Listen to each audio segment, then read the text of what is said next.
to be able to tell the story. Talk me through the statistics here on the objective control. They haven't been the smoothest of times for either LGD or V5. Dragon for LGD is about 42%, Dragon 32% for Victory 5. I think the real one that stands out to me though in all of these stats is V5 have not secured a single Baron all split. Oh, so rough. Even in the game they won, they didn't get Baron for themselves. It's rough, but here we go. LGD against Victory 5. This is a battle of pride right here, and you can see Victory 5 best foot forward as they step into the bottom side of the jungle. They're going to get themselves some vision. They won't find themselves a kill this early on. Good respect from LGD. But this is everything for these two teams. You do not want to be the bottom of the table. Whoever wins this will secure themselves 16th place. The lofty heights. The lofty heights, I was going to say, of 16th place. This is one of the matchups I know, surprisingly, I'm actually looking forward to because I think this is going to be relatively close. One thing quickly, that's a comment on Y4. He's going to lethality Varus. We're seeing this more and more in the bottom lane.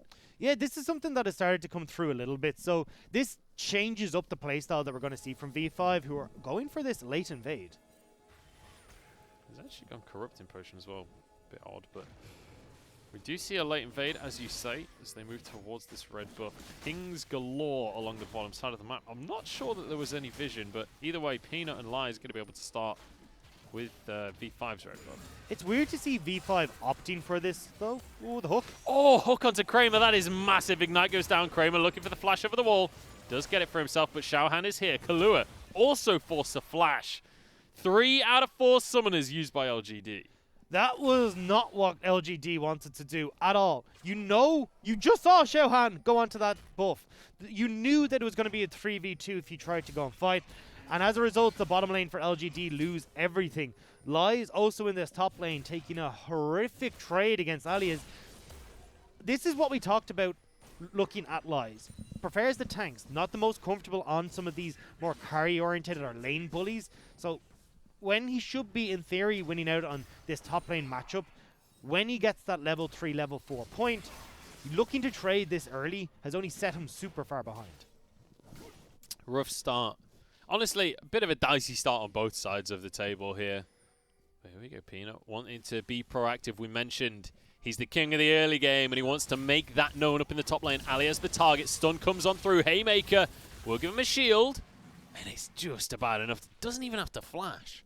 So this was where, coming back to that early trade, yes, Lies was able to get the wave pushed in, but unfortunately couldn't make the play. Now we're looking at V5 in the bottom lane. This early game has been so active. Really has. Xiaohan looking for a dive now. We've hit level 3 for the jungler, but Kahlua, he gobbles him up, keeps him safe. In comes Mole, and it's actually one going the way of LGD. Make it 2! Oh, it's a disaster, Kahlua. In a 1v2 now, there's a lot of minions, but I'm not sure that they can dive the Kench.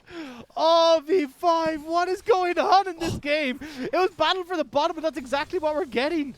Both kills went to Kramer as well. That's the real difficulty right there. So, I want to take us back a few steps, because when we started this game off and I saw V5 going for the late invade, it was bizarre to me.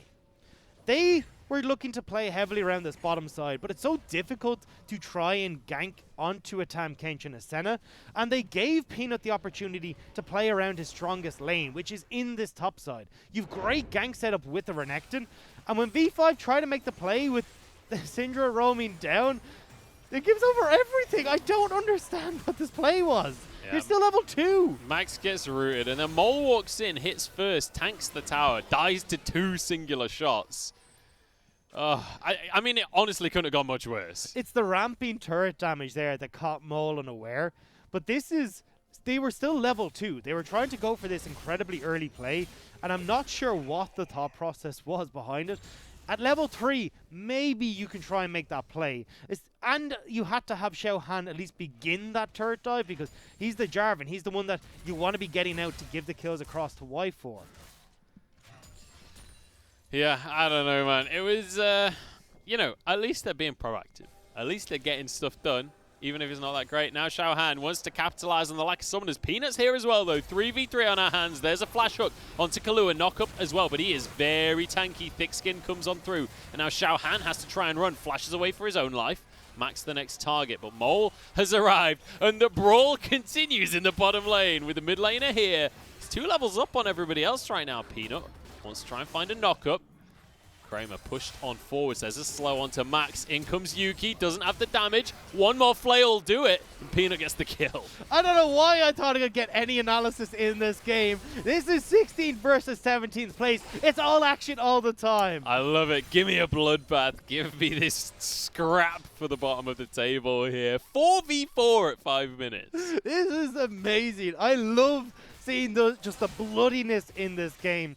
But it does mean, when all is said and done, Peanut, a great turnaround gank in that bottom lane. They managed to get the kill for themselves, and with the horrific dive on the bottom side, at 6 minutes into this game, we have a 1.5k gold lead for LGD. Yeah, OGD the ones that are pulling ahead in each of these skirmishes, and once again, you got to look towards the side of Kramer. He's the one that's been able to get the majority of this gold, but Peanut also getting a kill on the backside of that fight.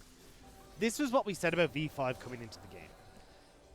They're almost able to execute their game plan, but it never quite works out for them. And this is exactly what's biting them in this game. Now they're moving up to try and see if they can make a play, but again, strange timing. The wave is pushing into this Azir, so it's not like they're going to be able to make a play, and instead, you're forcing Max to lose all this CS in the bottom lane.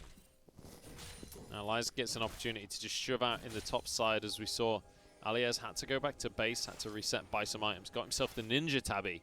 Will mean he'll lose a couple of minions to this turret, but ultimately it's worth it to grab that armor, especially in this lane up against a Renekton. Crucially going to be needed. You can see as soon as Lies hits that level 3, has full access to his kit, he's going to start winning out in this top lane. Again, I think we should see Alias go for a little bit more of a tankier build, going towards the likes of a Triforce, or even just skipping the Triforce altogether, going for Black Cleaver into more armor, because this matchup is not friendly at all for the set. It will not be fun. You're not picking the set just for a lane matchup here. You're picking for what he's going to be able to do later in the game. But there is no later for now. It's Peanut. He wants the action to happen right this second. Y4 pulled out by Max. There's going to be a root. Kramer dodges the hook.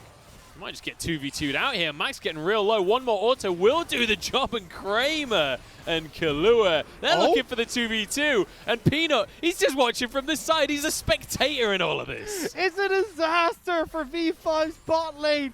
Y4 and Max, we were hoping for them to come back in and perform out, like just knock everyone's socks off, but Max and Y4, 0-2 and 0-2. What is going on? And you know, we were complimenting Max coming into this, or we were saying this was the support they needed. He's back in the roster. It ain't looking good, man. Misses the death sentence. Nothing works out. A dragon goes the way of LGD. It was at that moment he knew he messed up, and now they're trying to make a play around this mid lane once again, but LGD are collapsing. LGD, with Peanut at the lead, are reading everything V5 are trying to do. And the crazy thing is, earlier on, we talked a little bit about the win conditions, and it was very much about the level 6 mark, the mid-game skirmishes from the side of V5. These skirmishes, I mean, we never got to the mid-game before they already started losing.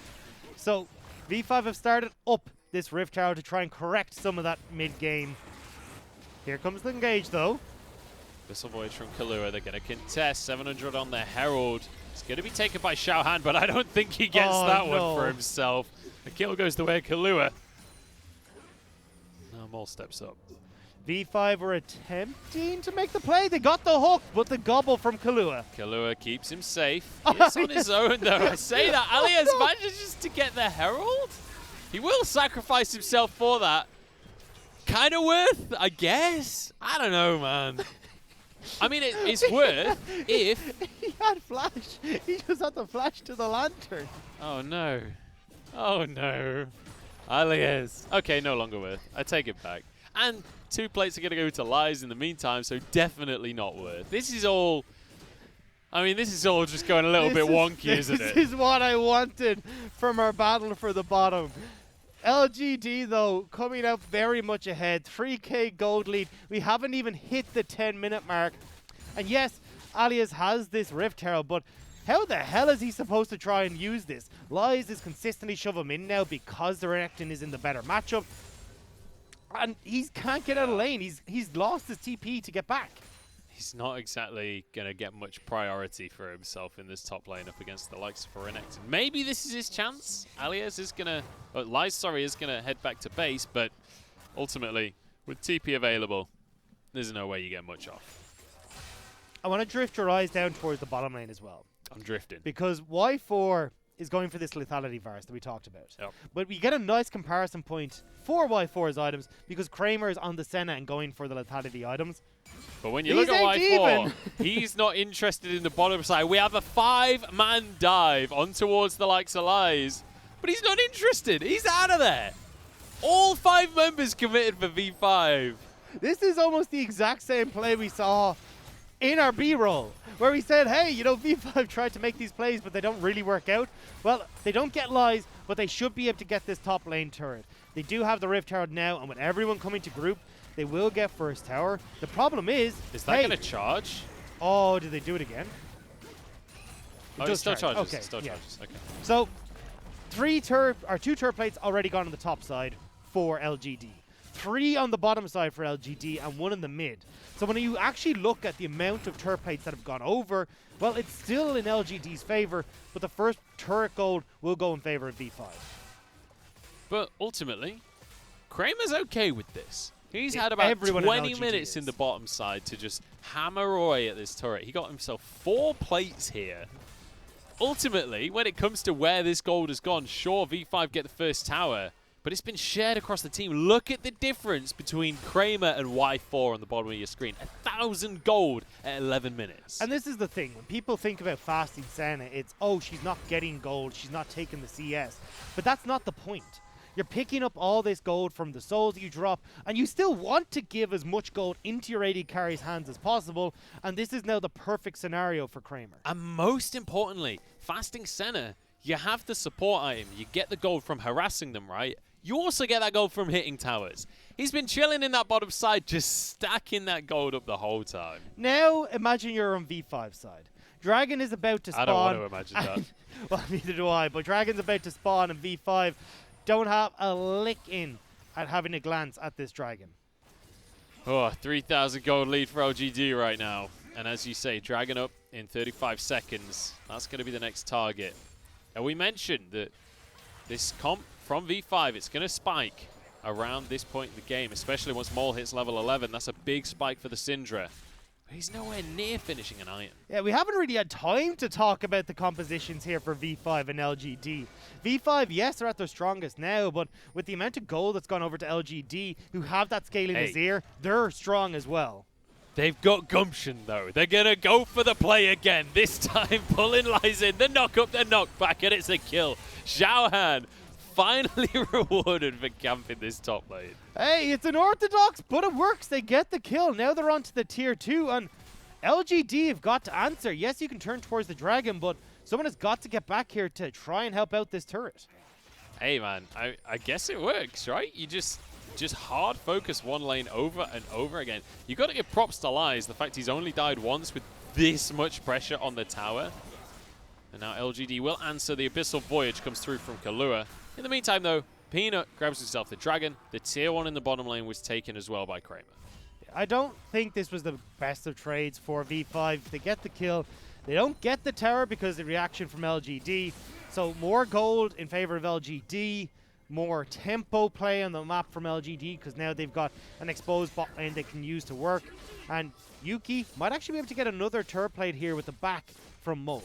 Turret plates did just expire, though, so he's going to be a little unlucky on the timing of that one, so decides he's just going to back away as well. But I have to say, even though this game has not been clean League of Legends, let's take a look at the tower plates. 720! 720 for Kramer. That is massive. Yeah, this hasn't been the cleanest game of League of Legends, but I love that we're seeing proactivity out of both of these teams. They're not going in scared. They're not, you know, playing like they don't have a hope, you know. I'm glad to see we've still got this friction between the two teams. And it's, again, coming back to LGD are very much focused around where Peanut wants to lead them. This has been the guy that set up the plays in the bottom lane, and then a few overextensions from Y4 and Max solidified that lead for Kramer and Kahlua. This is how LGD play. They try to look to where Peanut is going to send them, and they work towards it. And right now, it's towards that Rift Herald.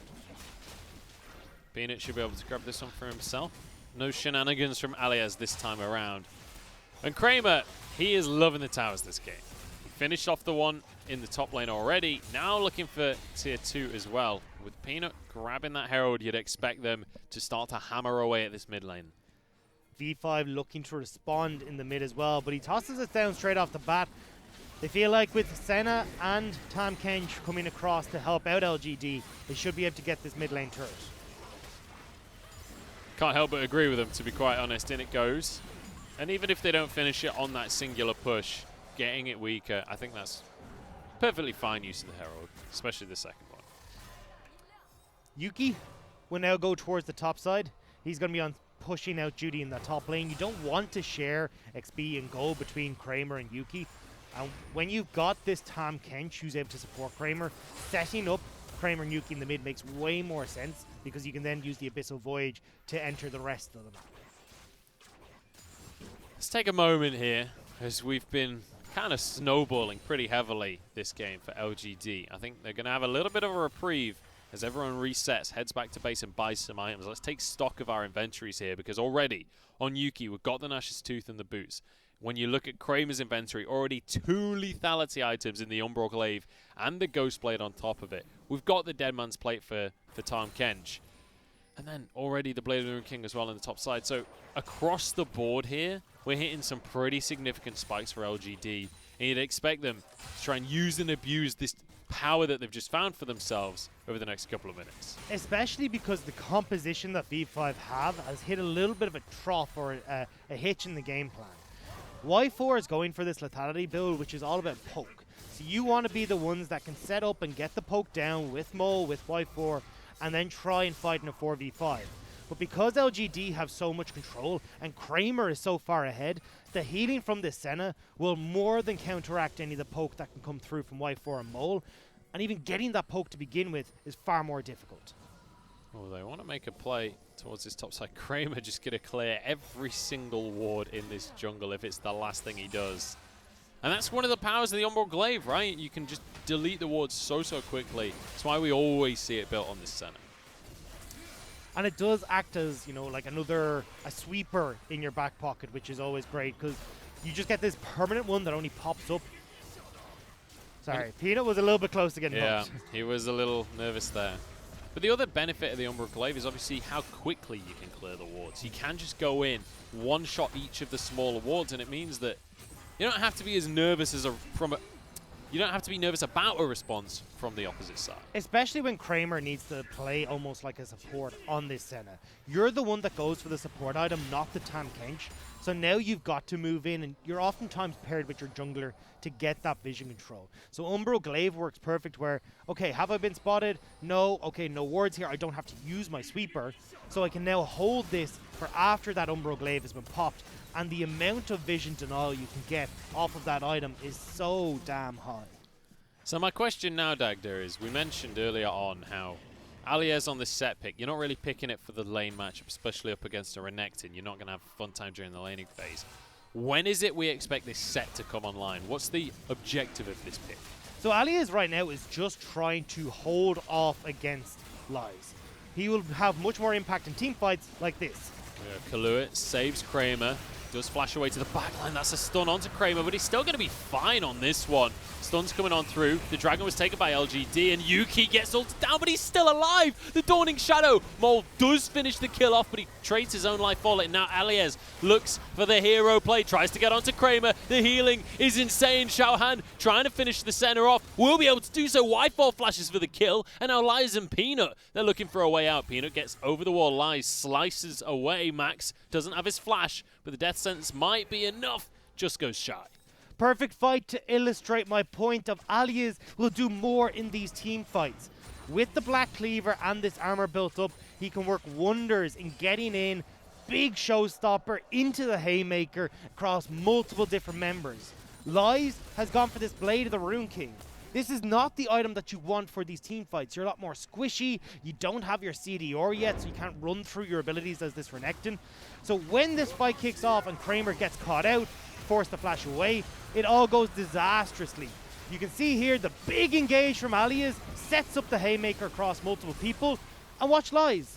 He's forced out of the fight. Too squishy to go back in for fear V5 will turn on him. So this Renekton is completely separated and offers V5 the opportunity to chase down the rest of LGD.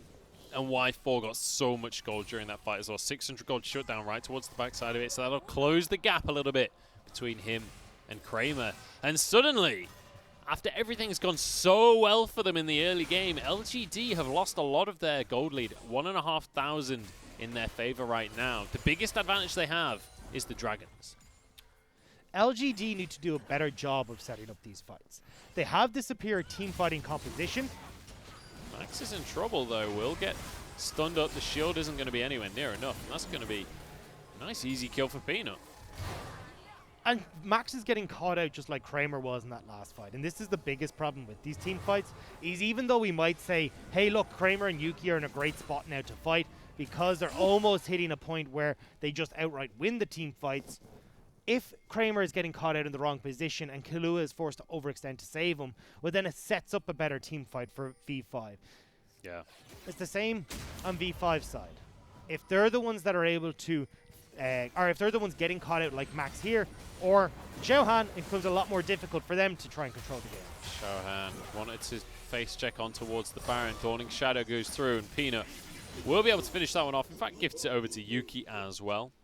Nicely done from the side of LGD. And I feel like I'm going to sound like a broken record here, but once again, Peanut is looking fantastic. 3-0-3. He's got the bounty on the Sejuani as well. Completely in control of this game. Captain Peanut is leading LGD. They are following where he goes. They find the pick, they find the Baron, and V5 are trying to poke. They want a 4v5 right now. The Baron goes down though, and that's going to be ult onto Alias. I really don't think much more can come of this one. Y4 just going to back away, try and do a bit of poke on this lethality Varus, but we need more than that if you want to win a fight at this point. Especially when that's on to the squishier member of LGD. You still got to get through the likes of Peanut, who's got that Gargo stone plate completed. And when he gets the Warmogs, well, Peanut's pretty much fine to start moving in aggressively, because he can take the poke that is coming from the V5 side, heal it up using that Warmogs, and this game plan from V5 goes completely out the window. So far, it is very much looking like an LGD game, which is a shame because, you know, we've been coming in saying how V5, this is the new improved roster, this is the better version. And they look pretty good against OMG. They did just win the team fight, though, so it's not all said and done. It's Well, this getting picked off that's the problem. So if LGD are going to move into these strange spots like we just saw from Kramer at that Dragon fight, there's still the opportunity for V5. Their pick potential is sky high. You've got Thresh, you've got Chains of Corruption, a Mole on this Syndra as well. So this is not all said and done. V5 still can very well find these picks. I certainly hope so. It does feel like a game where it's been about one or two people getting picked each fight before the fight actually begins. I'd love to see a full 5v5 where no one's caught out. Well, Peanut's going to be the one that's hooked up here, but he is a very, very tanky Sejuani. And all he's doing in the meantime is just baiting so Lies can push away in this bottom lane. All they're doing is waiting for this Dragon to spawn in 10 seconds as well. They're not looking to take a fight. They're trying to see how much they can burn on V5's side. Kahlua saves Kramer there. Oh, the damage across the whole of V5, but it doesn't matter.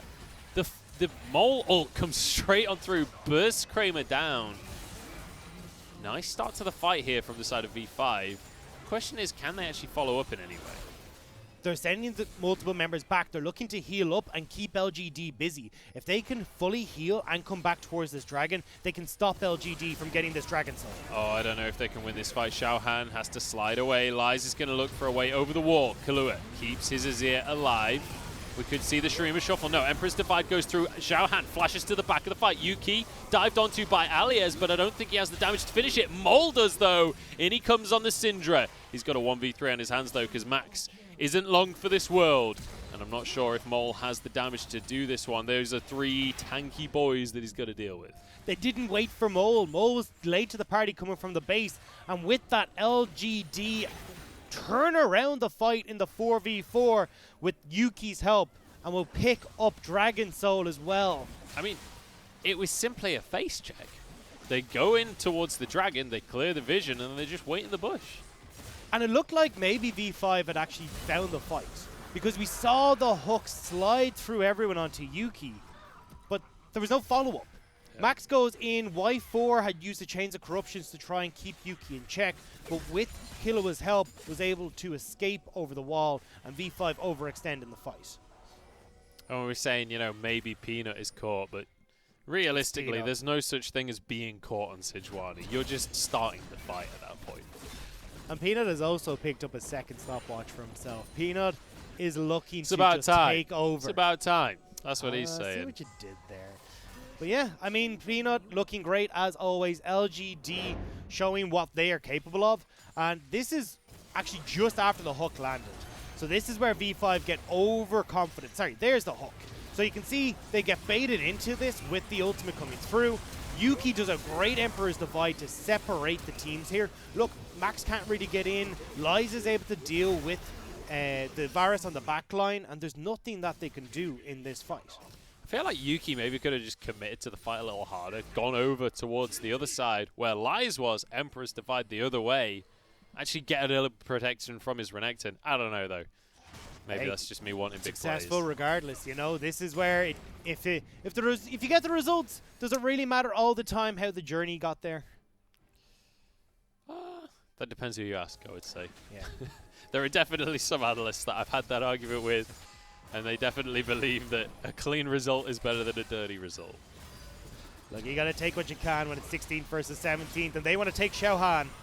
Xiaohan with the stone plate. He's very tanky, but not quite tanky enough. One last flail from Peanut will do the job. And they basically taken no return damage. Everyone on LGD still full health. And now they can turn towards this tower on the top side. LGD commanding their way through this game. And it feels so bad for Y4 on a lethality Varus against Mountain Drake. It just sucks. Look at the difference between Kahlua and Kramer in this game. Kill participation, 93% for the support, whereas Kramer's only been in 64. This game has been about Kahlua moving all over the place. Kramer's so welcome been back. Caught out. Kramer's been caught out in basically every fight, so it's not surprising he's not got much kill participation. He is the kills for the other side. You're not wrong. I mean, he's got nearly, what, half of the deaths on his team, so yeah. I mean, multiple big fights. It was him getting caught out that started everything off, and it's kind of disappointing to see. Kramer, at the start of this split, was one of the players on LGD that everyone was hyped for. You know, these two Korean players. You got Peanut and you got Kramer coming in. Kramer has really not been looking so hot in the bottom lane. Hasn't been working out at all. There's just been... He's getting enough attention that's coming through. He's starting to get the kills. And we usually think of Kramer as this guy who likes to scale up into the late game and can be that carry. This was even his style back when he was on Jin Air in LCK. But now that he's come on to LGD, his positioning has been completely off. His team fighting hasn't been up to par. And even when we saw the advantages that he gained early in this game in the lane, it didn't translate into any sort of advantages in team fights for LGD. A lot of their pressure has been coming from Yuki. My question is, do you think it's kind of a double if Chauster type deal where it was all the support masterminding it? It was like Matter and Imp, where Matter just tells Imp what to do. Imp is just the quick fingers. Maybe that's a little overzealous. Maybe that's a bit mean to Kramer. It's a bit... I mean, he definitely needs someone to micromanage him a bit, but LGD are moving in. This ain't micromanagement. This is manhandling of V5 right here. The three of them forced away. Xiaohan, the first one to leave. Baron is on the map. An ult onto Mole, but no real follow-up. Zalias going to be rooted. Has the Haymaker available. The shield will keep him safe. That's kind of all LGD need now. They can move over towards the Baron area. Look at Lies. Lies is on this bottom lane turret. All they're trying to do is poke out the poke team. That's how far behind V5 are. Oh, it's not looking pretty, is it? Here we go. Lies will slide away. Nearly finishes off that inhib tower. And you know that it's not great when Baron's on the map and the team that is sieging isn't interested because they can just siege anywhere. Well, they'll make that siege a little bit easier. They will go over towards the Baron Munch. And you can't even see a contest coming through from V5. Nothing has gone for them. And again, it's sad to see because V5 were the ones that in the beginning were making plays. We thought, okay, maybe they can turn this around. Xiaohan goes for a play on the bottom side. 2 kills gifted over. Goes for another play to try and help out bottom side. More kills going over. This is the story of V5 with this new roster. And even then, in the top side of the map as well, he made 2 massive plays with the rest of the squad moving up. First time, they get absolutely nothing. Second time, they get a kill, but they lose a bunch of stuff on the bottom side of the map. It's like, I like the idea. I like the pizzazz that they've got, but it's just not quite working together. And this is where it's slow on rotations. Everyone lagging just a step or 2 behind. It's the League of Legends is a game of inches, and if you're going to just be that 1 or half even pace behind, that's what makes the difference. It gets lies away from the top lane where they try and make the tower dive happen in the top.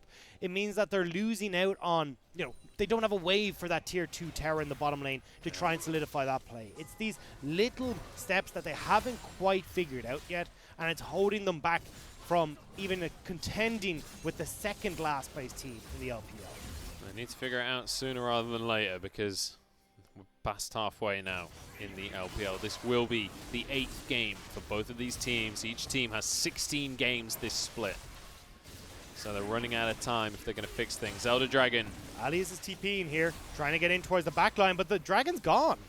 It's just going to be taken with no contest. Now Max has to flash away. Xiaohan is going to be there. The shield from the lantern nowhere near enough, and Lies wants a piece of the action.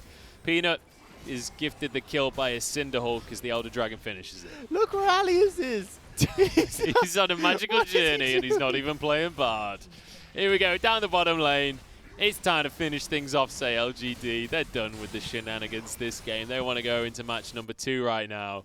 Alias still on this unbelievable flank play. Maybe something magical can happen. I don't think he's even going to go for it. He's got it. You've still got a turret. Go now, please. Emperor's Divide. Does nothing. Alias goes in, gets QSS'd out. Xiaohan goes down. Alias, your haymaker's not even enough. This is well and truly over. LGD just walk over V5. Where was Alias going? He took the longest route. All right, I take it back.